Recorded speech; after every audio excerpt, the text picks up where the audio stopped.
Olá, que bom ter você conosco mais uma vez no canal Classe Professores para a lição número 10. Nessa semana, a gente estuda uma lição muito importante que é justamente aquilo que deixamos na semana passada, que é o reencontro entre Jacó e seu irmão Esaú. Nós lembramos que Esaú queria matar Jacó, Jacó foge para uma terra distante, lá ele tem a sua vida feita, ele se casa, ele tem filhos, ele fica rico, mas ficou aquele assunto do passado pendente, ele precisava resolver. E então ele tem que enfrentar o seu irmão Esaú. Foi um encontro difícil, mas decisivo. Ele resolve voltar para casa e nesta volta para casa ele estava prestes a acertar contas com o seu irmão.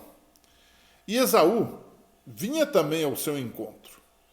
Jacó então envia uma mensagem de paz, naquele tempo não existiam os e-mails, os WhatsApps da vida. Ele resolve mandar um emissário dizendo que ele estava vindo em paz, que nada de mal ia acontecer com o irmão, e assim, em outras palavras. Ele levantou a bandeira branca da paz, porque ele estava temendo, ele tinha medo. E ele, inclusive, ao ter medo, ele separou sua família em dois grupos, para que essa família, se o irmão viesse contra eles, não fosse essa família dizimada, extinguida até. Vejam como ele tomou precauções nesse sentido. Tal era o medo dele. Quando a gente tem uma culpa, a gente acaba tendo dificuldades com essas coisas. Então, naquela noite, enquanto esperava o encontro com o irmão lá na beira da estrada ou do caminho, Jacó foi atacado por um homem que, na verdade, indicava que não era apenas um homem. O texto dá a ideia que Jacó percebe que estava lutando contra o próprio Deus, ou com o próprio Deus. Porque no final ele diz, não o deixarei ir se você não me abençoar. E esse homem, entre aspas, que entendemos que era um ser divino, deslocou a coxa de Jacó, e ele ficou mancando daquilo, como uma lembrança daquilo, e ele abençoou Jacó com um novo nome. Ou seja, de Jacó ele passou a se chamar Israel. Esta foi uma prova do perdão e aceitação de Jacó. É interessante esse aspecto. Quando eu e você cometemos um pecado, um erro contra alguém ou contra um grupo de pessoas, o primeiro que nós ofendemos é Deus. Então, o primeiro que temos que pedir perdão e nos reconciliar é com Deus. Jacó havia enganado o irmão e ele tinha que se reconciliar com Deus. Ele certamente ainda não havia, talvez, desfrutado totalmente do perdão de Deus, porque Deus o perdoou muito tempo antes dele confessar. Todavia, agora foi a confirmação de que, na verdade, ele estava perdoado e restaurado. Ele entendia agora, mais uma vez, o que era, de fato, a graça de Deus. E, finalmente, então, a história prossegue e os irmãos se encontram. Jacó se curva diante do irmão 7 vezes, num ato perfeito de respeito, né? E ele ofereceu presentes para o irmão, né? Ele quis amenizar as coisas. Mas Deus já havia providenciado tudo, Deus já havia trabalhado também no coração de Jacó. O Espírito Santo ele pode ir adiante de nós e resolver coisas que humanamente nós não podemos resolver. E o texto diz que Esaú correu ao encontro de Jacó, abraçou Jacó e ele o beijou. Numa típica cena oriental, ele o beijou. E a Bíblia diz que eles choraram, Gênesis 38, verso 4. Eu imagino que choradeira foi aquilo, depois de anos, uma reconciliação entre irmãos que inicialmente se odiavam, mas agora se amavam. Esta é a graça de Deus, esse é o perdão de Deus, esse é o poder de Deus que pode transformar os corações. Às vezes eu vejo gente na igreja dizendo, eu não consigo perdoar, eu não vou perdoar nunca esse indivíduo. É verdade, humanamente é difícil perdoar. Mas a graça de Deus pode fazer esse milagre na nossa vida. Houve ali uma reconciliação. E Jacó chegou a dizer que ele via na face do seu irmão a face de Deus. É bonito isso. O que temos aqui, na verdade, é uma recuperação de Gênesis 1, que fala que o homem foi criado à imagem de Deus. Ou seja, aquele que era um inimigo terrível, agora volta a ser um irmão parecido com Deus. Porque quando atentamos contra o nosso próximo, estamos também atentando contra Deus. Por isso o mandamento diz, não matarás. Ou seja, isso é um atentado contra o próprio Deus, quando nós atentamos contra o nosso irmão. E não é à toa que a Bíblia fala no Velho e no Novo Testamento que a nossa religião se resume no amor a Deus e no amor ao próximo. Então, Jacó entendeu bem a religião e o relacionamento como deve ser, baseado na graça de Deus. Ele diz assim, que quando ele viu o irmão, era como se estivesse vendo a face de Deus. Ou seja, houve reconciliação. E a imagem de Deus foi restaurada nesses dois irmãos que estavam em litígio.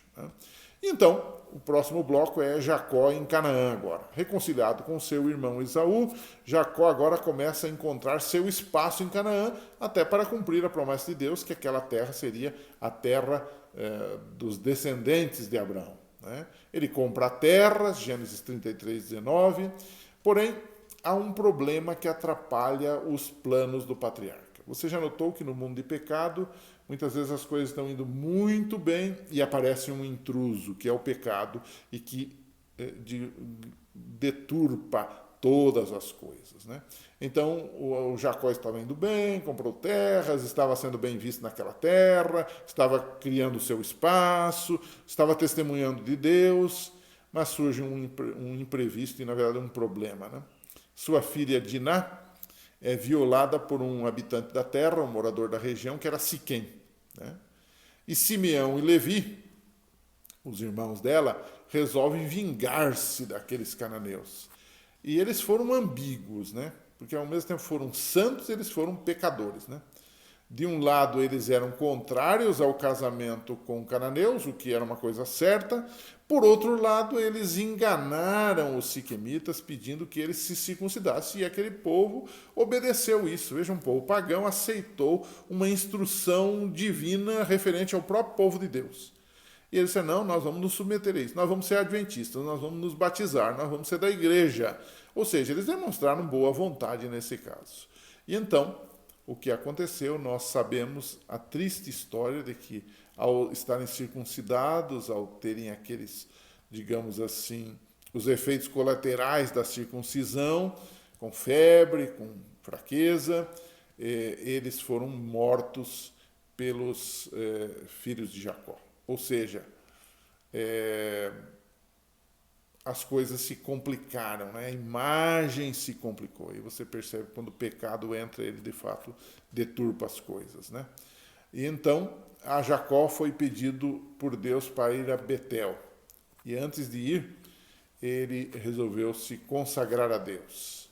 E aí ele resolve tirar dali todos os deuses estrangeiros que eles possuíam.